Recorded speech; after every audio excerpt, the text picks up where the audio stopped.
پیارے پیارے بچوں، السلام علیکم ورحمۃ اللہ وبرکاتہ۔ آج ہم پھر class 7 subject history chapter 2 new kings and kingdoms کو کنٹینیو کرتے ہوئے آج ہم the administration of the Chola empire پڑھیں گے، یعنی انتظامیہ ان کی کیسی ہوا کرتی تھی۔ اس بارے میں ہم آپ تھوڑی سی جانکاری حاصل کریں گے۔ چولا ایڈمنسٹریشن کیسی تھی، وہ ان کا طرز حکومت کیسا تھا، انتظامیہ کیسے ہوا کرتی تھی، یہ ساری جانکاری آج کے کلاس میں ہم لیں گے۔ پہلے ہوتا تھا settlement of peasants known as become prosperous with the spirit of irrigation as agriculture. جیسا کہ ہم نے پچھلے کلاس میں اس بات کا ذکر کیا ہے کہ چولا امپائر جو ایک بڑی پراسپرس امپائر تھی، ایک باقی امپائر سے جو ان کی کنٹمپرری تھی، اس کی ایک وجہ یہ تھی کہ ان کے پاس ایک اسٹرانگ قسم کا اریگیشن سسٹم تھا اور پراسپرس ایگریکلچر تھا۔ اس کی بھی بات ہم نے بتائی کہ وجوہات کیا تھیں کیونکہ وہ جو کاویری کا ڈیلٹا ہے وہ کافی فرٹائل تھا، اس وجہ سے وہاں پہ جو ایگریکلچر ایکٹیویٹیز بہت زیادہ بڑھ گئیں۔ تو سیٹلمنٹ آف پیزنٹس یعنی کچھ زمیندار یا کچھ کسان جب کسی ایک جگہ پہ رہنے لگے تو اس کو یہ کہتے تھے۔ Settlement of peasants known as یعنی ایک ہی جگہ جب بہت سارے زمیندار رہنے لگے تو اس کو وہ کہتے تھے۔ پھر جو ہے جس کو ہم آج کل کا اگر یوں کہیں کہ آج کل کے اس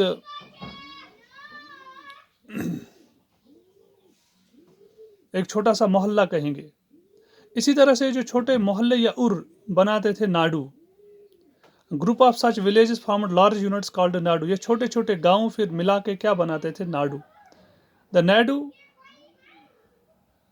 دا village council and the Nadu perform several administrative functions including dispensing justice and collecting taxes. جب چھوٹے چھوٹے گاؤں یا چھوٹے چھوٹے محلے ملا کر ایک ناڈو بناتے تھے، ایک بڑا سا علاقہ بناتے تھے، تو پھر اس میں کچھ لوگ بیٹھتے تھے جو پھر ان کی ایڈمنسٹریشن کو چلاتے تھے، جسٹس دیکھتے تھے، ٹیکس کلیکشن کرتے تھے، یعنی لوگوں کے بیچ میں اگر کوئی معاملات جھگڑے وغیرہ ہوا کرتے تھے یا انتظامیہ اور لوگوں کے درمیان اگر کچھ اختلافات یا جھگڑے ہوا کرتے تو ان کو حل کیا کرتے تھے۔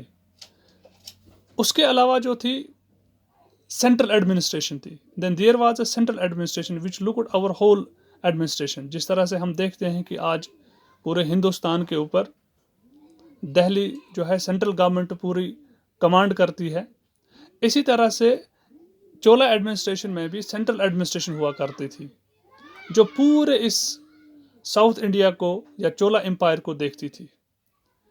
ایک بات یہاں پہ ایک کاسٹ ہوا کرتے تھے، Vellala caste. There was a Vellala caste which exercised considerable control over the affairs of Nadu under the superintendent of the central Chola administration. ہر ایک زمانے میں اور ہر ایک دور میں کوئی نہ کوئی طبقہ جو سماج کا ہوتا ہے اس کا کنسیڈریبل کنٹرول ہوتا ہے ایڈمنسٹریشن پہ۔ جیسے آج کل اگر ہم دیکھیں، آج ہماری جو بزنس کمیونٹی ہے، کارپوریٹ ورلڈ جو ہمارے ٹاٹا برلاز وغیرہ جیو وغیرہ جو لوگ ہیں، ان کا ایک بہت بڑا کنسیڈریبل کنٹرول ایڈمنسٹریشن پر ہے، یعنی یہ پولیٹیشنز کو کنٹرول کر۔ اسی طرح سے ایک کاسٹ وہاں پہ ہوا کرتی تھی جس کا نام تھا ولالا کاسٹ۔ یہ پورے اس ایڈمنسٹریشن کو کنٹرول کیے ہوئے تھے، ان کا بہت دبدبہ ہوا کرتا تھا اس ایڈمنسٹریشن پہ۔ پانچویں بات، برہمدیا لینڈ گرانٹ۔ جیسے آپ کو معلوم ہی ہے کہ اگر ہم انشنٹ ہسٹری کو دیکھیں تو اس میں بھی ایک برہمدیا تھا، کیونکہ یہ جو برہمنز تھے، جو ریلیجس اسکالرز تھے ہندو کے یا پڑھے لکھا جو طبقہ تھا، ان کو لینڈ گرانٹس دیا جاتا تھا۔ ان کو یہ جو ریلیجس ریچولز نبھاتے تھے، ان میں لوگوں کی مدد کرتے، ان کے بدلے میں یہ پڑھے لکھے بھی تھے، یہ ایڈمنسٹریشن کو چلانے میں مدد کرتے تھے بادشاہوں کے. ان کو اس کے بدلے میں زمین دی جاتی تھی، نقد پیسہ یا اور کچھ نہیں، بلکہ زمین کے بڑے بڑے پلاٹ یا زمین کے بڑے بڑے ٹکڑے ان کو اس میں دیے ویسے بے عوض. وہ جو خدمت کرتے تھے بادشاہوں کی یا ایڈمنسٹریشن میں ہیلپ کرتے تھے، اس کے عوض ان کو زمینیں ملتی تھیں. اس کو یہ کہتے تھے برہمدیہ یا land grants. Brahmadiya after received land grants or Brahmadiya as a result a large number of settlements emerged in the Kaveri Valley and other parts of the South India. اسی طرح سے جو برہمدیہ تو ہم نے دیکھا ہے کہ جب ان کو لینڈ گرانٹس مل گئی ان برہمناز کو، اس طرح سے ان کی بھی بہت ساری سیٹلمنٹس، یعنی بہت سارے جو یہ برہمناز ہے وہ رہنے لگے اس کاوری ایریا میں. اس کے بعد کیا ہوتا تھا، اسمبلی اور سبھا، ان کی ایک اسمبلی ہوتی تھی. Each Brahmadiya was looked after by an assembly or sabha of prominent Brahmin landlords. ایک اسمبلی ہوتی تھی، ایک لوگوں کی ایک جماعت ہوتی تھی، ایک سبھا ہوتی تھی، جس میں کچھ خاص برہمنز جو ہوتے تھے، بڑے بڑے لینڈ لارڈس، وہی پھر اس برہمدیہ یا اس علاقے اس ایریا کو دیکھتے تھے جہاں پر یہ برہمنز رہتے تھے، جہاں پر ان کی سیٹلمنٹس ہوتی تھی. These decisions recorded in detail in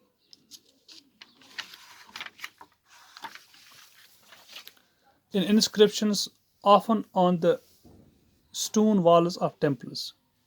جو یہ ڈیسیجنز لیتی تھی یہ سبھا یا اسمبلی، جس میں خاص برہمنز ہوتے تھے، ان کے جو ڈیسیجنز ہوتے تھے، ان کے جو فیصلے ہوتے تھے، ان کو انسکرپٹ کیا جاتا تھا، یعنی کھود کر لکھا جاتا تھا پتھر کے اوپر. کون سے پتھر؟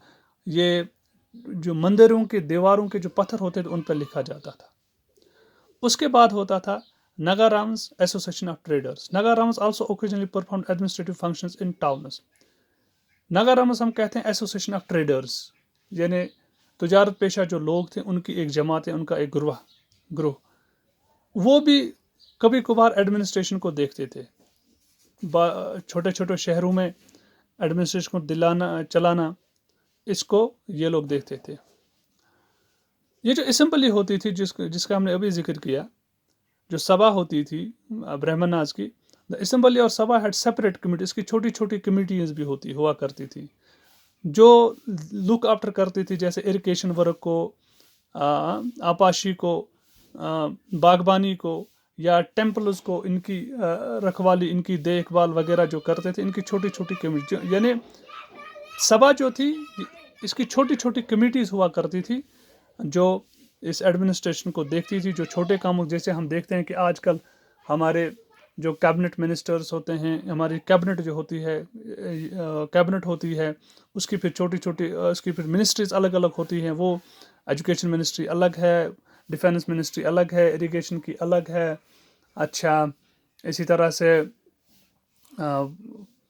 ایگریکلچر کی الگ ہے. اسی طرح سے ان کی کمیٹیز ہوا کرتی تھی جو الگ الگ محکموں کو دیکھتی تھی، جیسے اریگیشن ورک، گارڈنز، ٹیمپلز وغیرہ. تو یہ تھا ان کا ایڈمنسٹریٹو سیٹ اپ، انتظامیہ چولا امپائر کا. تو اسی طرح سے ہمارا یہ لیسن آج ختم ہوا. تو نیکسٹ کلاس میں اس کی ہم ایکسرسائز کریں گے. تب تک کے لیے خدا حافظ.